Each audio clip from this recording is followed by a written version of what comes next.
Hey, what's up everybody? This is Izzy from PowerliftingToWin.com, and today we're going to talk about how to pick the right powerlifting federation. So the first thing that I want to address is the current state of powerlifting and why you even have to pick a powerlifting federation.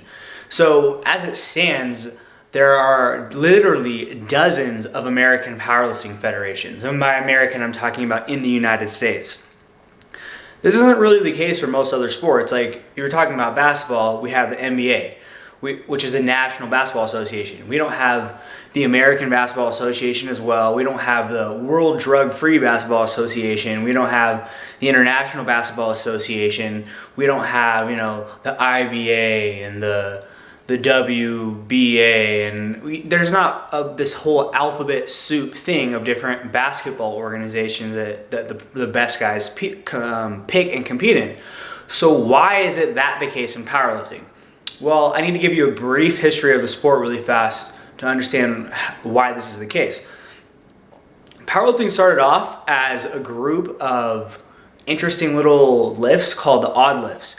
Because basically in the 30s, 40s, 50s, the only competitive sport that was taken seriously with barbells was Olympic weightlifting.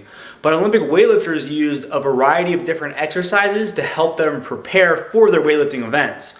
So they would do things like bench presses and squats and deadlifts to make their Olympic lifting better. And over time, what ended up happening is that people started to prefer some of these quote-unquote odd lifts because they were more about who was stronger and less about technique and speed, which, if you're familiar with Olympic weightlifting, the clean and jerk and the snatch do involve a tremendous amount of technique and speed. So the odd lifts competitions began to spring up, and there was all different kinds of varieties. Some included curls, some included, that's why they were called odd lifts. There's weird stuff that was in there, like the hip lift. It wasn't originally the power lifts. So what ended up happening and how powerlifting took shape is in the late 60s and early 70s, thanks to Joe Weider, bodybuilding began to rise in popularity very rapidly. And Bob Hoffman, who essentially was his main competitor in the strength and health type marketplace, decided to endorse the sport of powerlifting to see if he could get some of this market share that was seemingly moving more and more away from Olympic weightlifting. So in 1971, York Barbell hosted the first World Championships of Powerlifting. And by 1972, although there was only a handful of countries that were participating at this point, the competitors had grown just so frustrated with their rules being different than the ones that were being used at the York Barbell event that they came together and created the International Powerlifting Federation. And that is where the birthplace of powerlifting as we know it today is. The IPF is the original powerlifting federation. So why is it then that everybody just doesn't compete in the IPF? It's the it's the OG federation. It's the original one.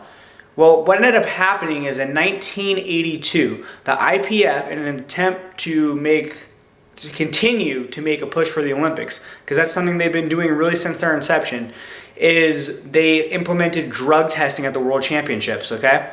And here's the thing about strength sports. Drugs have been a part of strength sports as long as there have been strength sports. And there's tons of people that use drugs that don't want to be tested. They aren't ashamed of what they're doing, and they like to be bigger and stronger than other people, and they don't care that they use drugs to do that. And so that's hard for a lot of people to comprehend, but it's a huge issue. There's people that simply don't want to stop using drugs because they like the impact that it has on their body, on their training, and on their life. So they have no interest in being tested. Whereas on the other hand, there's plenty of people that realized, well, if you really want to get the most out of the drugs, you have to just abuse the shit out of them. Like, there's a video on YouTube of Ryan Kennelly where he's talking about basically the dosages that he took to get to the level that he did. And we're talking about him loading up 4 to 5 grams of different shit a week, grams of D-ball. It's just, or deca, excuse me.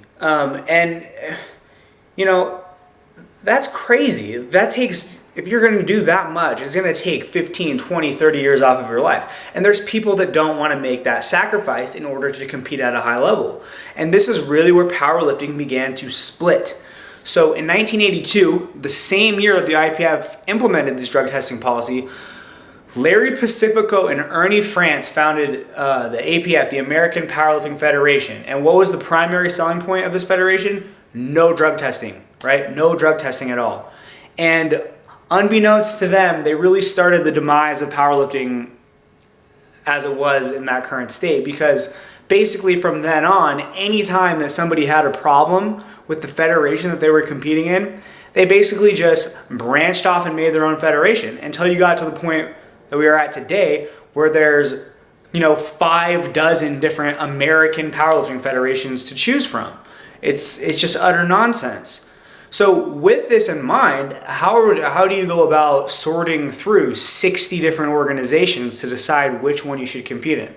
Well, honestly, as you might expect of any marketplace, because a powerlifting federations are competing in a marketplace for the powerlifters. Powerlifters sign up and pay there, right? So most of them just suck, and they're not even worth considering long-term if you're a serious competitor. But in order to give you kind of more structured advice on how to actually pick, I'm going to break powerlifters into 3 categories. 1, recreational lifters. 2, competitive drug-free lifters. And 3, competitive drug users. So if you're a recreational lifter, it does not matter where you compete. I mean, you're not going there to set world records. You're not going there to win a world championship. You're going there to test yourself, to get better, or to have fun. I don't know what your goals are as a recreational lifter. I can't guess. There's a lot of different possible goals. But if you're a recreational lifter, my advice to you is simply this. Stick as close to home as you can. It doesn't matter what the particular letters of the organization that you choose are. Maybe call the particular meet director of the meet that you're considering and see what their atmosphere is like, because you can't generalize how fun a meet is going to be by which federation is hosting it, right?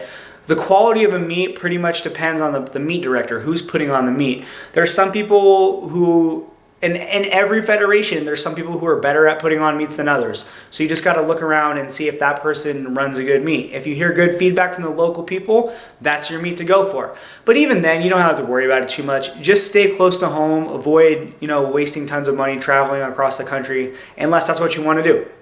But again, it does not matter where you compete if you're a recreational lifter, because you're not going to be manipulating all these different variables to increase your performance anyways.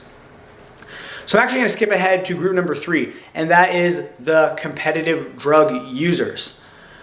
So in powerlifting, and really any individual sport, there are 2 huge accomplishments that you can have. You can either be A, the world champion, or you can either B, hold a world record. And usually, in most sports, they go hand in hand, right? Like if you set the all-time record for the high jump, you're going to win the gold medal too. So you're going to be the world champion and the world record holder. Well, in powerlifting, that is not how it works, unfortunately, because there are so many different federations, particularly in the drug using category. There's just no unity at all. There's no unity. So even if you set a world record, you might not end up being the world champion, because chances are you're just competing at a local meet anyways. So, and here's the problem too with competitive drug using powerlifting is that, like I said, there is no huge unified body of non-tested lifters. They all kind of just go wherever they want based on sponsorships, endorsements, who's paying them the most. So you're never going to get the best non-tested lifters on the same platform. People are trying, and it's awesome. Like the Hardcore Powerlifting Federation has been offering cash prizes. There's like the Pro Raw in Australia is putting on some great meets. Capo, there's people trying, but the bottom line is that you can't really do it. It just doesn't happen. There's too many of them, and there's no reason for them to all show up in the same place on the same day. So there is no world championships of powerlifting for non-tested lifters. So that basically leaves them with the world records, right? the world records or just competing for whatever reason that they prefer. Now, if you're going to go for world records, which is, really the ultimate achievement in any sport, you need to consider what effect the federation you're competing in has on your total. So, for example, all of the old school records were set by guys who competed in federations with a 2-hour weigh-in, using a stiff 28 to 29 millimeter deadlift bar, 2 meter knee wraps, usually. And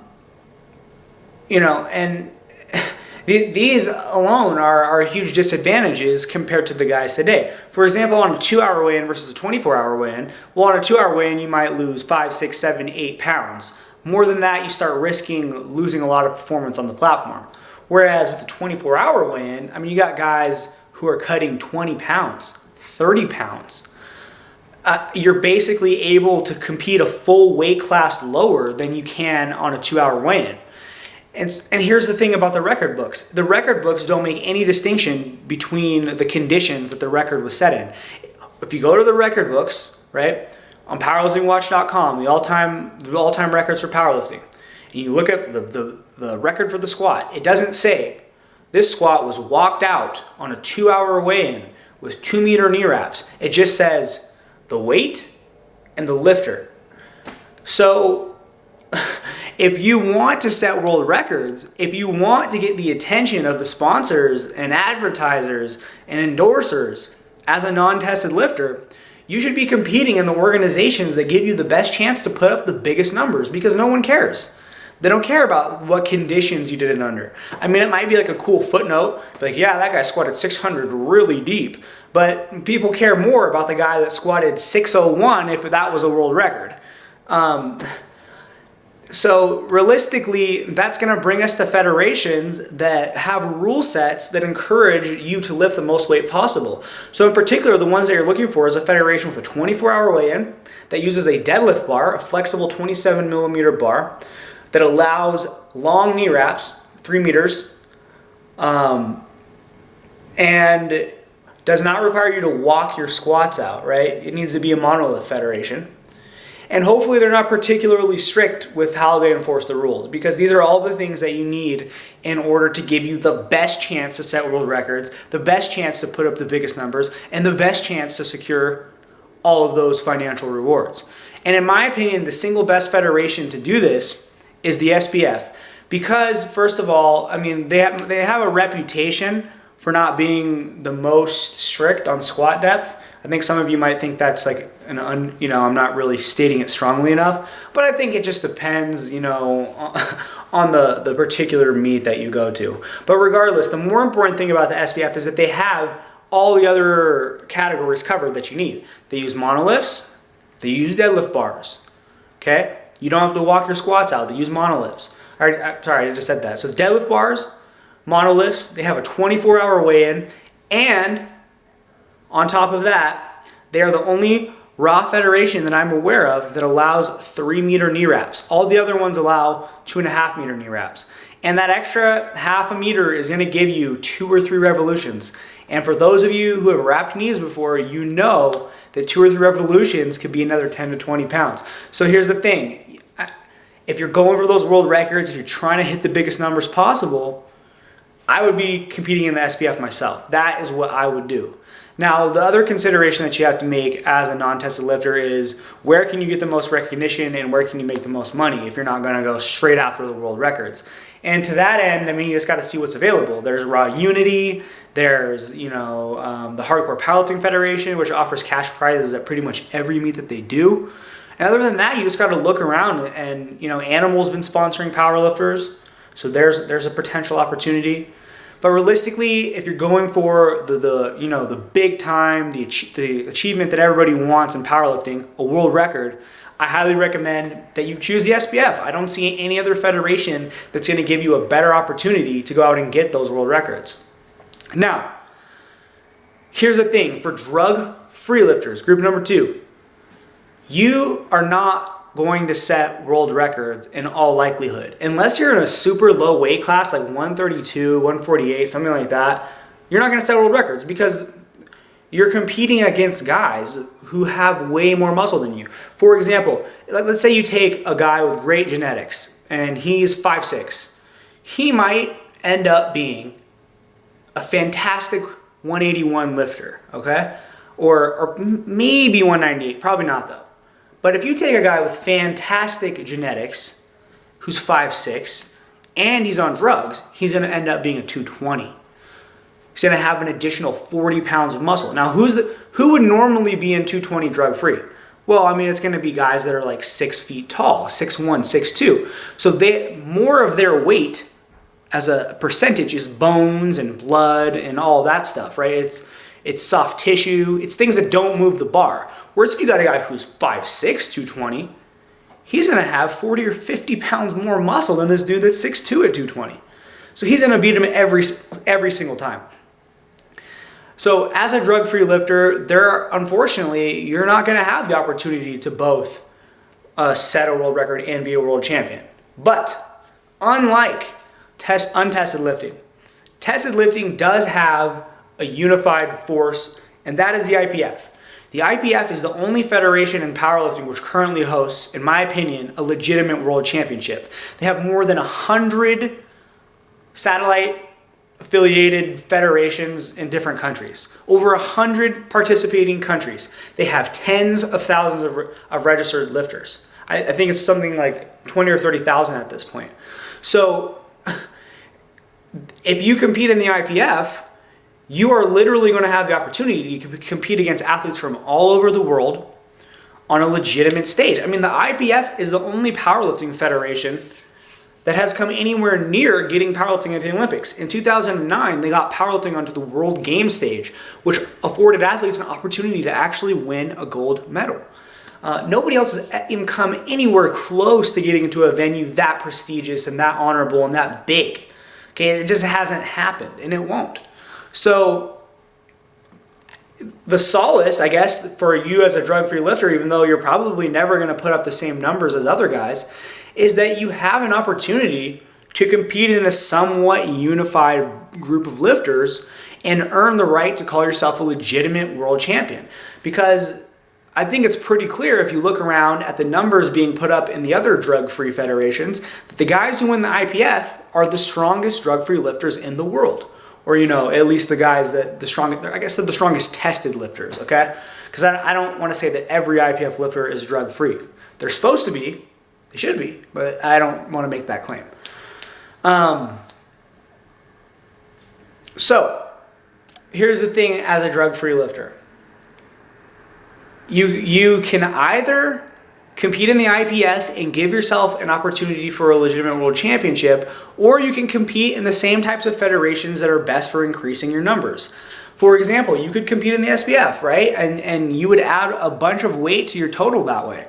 You would, because you'd have a 24-hour weigh-in, so you could basically compete a whole weight class lower than you could in the IPF. You'd have a deadlift bar, that's going to give you another 30, 50 pounds. You're going to get knee wraps, that's going to give you 50, 70 pounds. And, you're going to have a monolift, that's going to give you 10, 15 pounds. So basically, you're going to add 100 pounds to your total, maybe more, at a full weight class lower if you don't compete in the IPF. Now, here's why I don't really understand why you do that. You're just not going to be competitive because you're not doing what it takes to be competitive. And what it takes to be competitive in untested federations is abusing drugs. People can contest that if they want, but it's the truth. The guys who are the best take a lot. And sure, someone's going to point out some rare exception to me where that's not the case. But for the most part, that's the rule. If you are competitive in an untested federation, you're not only a great lifter with a good understanding of the sport and solid training and all that, but you take a lot of drugs, and enough to really harm your health. That is basically what it takes, just the bottom line. So as a non-tested lifter, in my opinion, if you're choosing a federation like the SBF, it's just ego gratification. Like you just want to see your numbers get bigger without actually having a chance to beat the people that you're competing against. And to me, I don't know, everyone has their own personal values. So if you're one of those people for whom sports is about bettering yourself, not necessarily beating the competition, not necessarily being the best, then that's fine. I mean, if that's what you like, cool. But if you're a competitor, you are putting yourself at a huge disadvantage by picking a federation that caters to a completely different group of lifters, right? It would be the same thing as a untested lifter picking a federation with a 2-hour weigh-in, a stiff bar, you know, that forces you to walk it out. Like, why? I mean, nobody cares. The record books don't make a distinction. And if you win a world championship in a federation like that, you're going to be competing against maybe like 10% of the other untested lifters. It doesn't mean anything. You're not a true world champion untested unless you set a world record, because there is no unifying body for that group of lifters. And you know, it's really going to be the same thing for drug-free or non-using lifters that want to compete in federations like the SBF. You're never going to win. Sorry. And you know, you're not going to get as far in the sport as you could by picking the right federation that caters to what you're actually looking to do. So if you guys would like a much more like thorough written examination of all of this in an easier to digest format than this little rant of mine, I'm going to put a link in the description box that goes to my website where I've really done a much better job of organizing this into a more thoughtful and easy to read, well-flowing format. But before I end this video, I'm just going to repeat my recommendations for you guys one more time. If you are a non-tested lifter, I'm going to recommend that you compete in the SBF because they have the best rule set for setting world records. They're not as strict as other federations, generally speaking. They have 3-meter knee wraps, whereas most raw federations only allow 2.5. They use a deadlift bar, they use monolifts, and they have a 24-hour weigh-in. So SBF is your best bet there. If you want to make money, look up the Hardcore Powerlifting Federation or just see what's available around you. For drug-free or for tested lifters, I highly recommend the IPF. It's the only powerlifting federation right now that has a legitimate world championship where if you win their world championship, you can say that you are the best at what you do. If you win the IPF World Championship, you are the best raw tested lifter, period. Look at the numbers, they don't lie. The IPF winners are the best raw tested lifters, and it's not close. If you are a recreational lifter, do not worry about this shit. It doesn't matter. Go compete locally, as close to home as you can, and just try to have a good time. All right, guys, I hope that was helpful, interesting, entertaining, whatever. If you have any questions or comments, go ahead and leave them. I answer all of them. I read all of them. If you liked the video, please subscribe. And until next time, check out PowerliftingToWin.com.